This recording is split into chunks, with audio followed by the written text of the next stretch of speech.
Ministria e Shëndetësisë në vitin 2026 do të ketë buxhet më të ulët për pacientët me sëmundje të ralla, respektivisht 7 milion euro më pak krahasuar me buxhetin e këtij viti.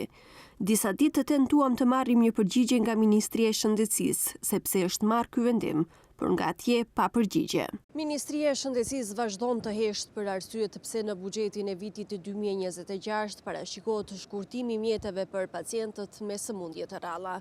Pa shpjegime dhe pa transparencë, mbetet e paqartë nëse këto shkurtime do të prekin terapitë që për shumë pacient janë çështje jetë a vdekje. Çdo ditë pa përgjigje e thellon pasigurinë për njerëzit që varen nga këto trajtime jetike. Alianca Kombëtare për Sëmundje të Ralla shpreh shqetësimin se shkurtimi i buxhetit do të rrezikojë jetën e pacientëve, pasi në mungesë të terapive, qoftë edhe për një kohë të shkurtër, ndikon në përkeqësimin e gjendjes së tyre.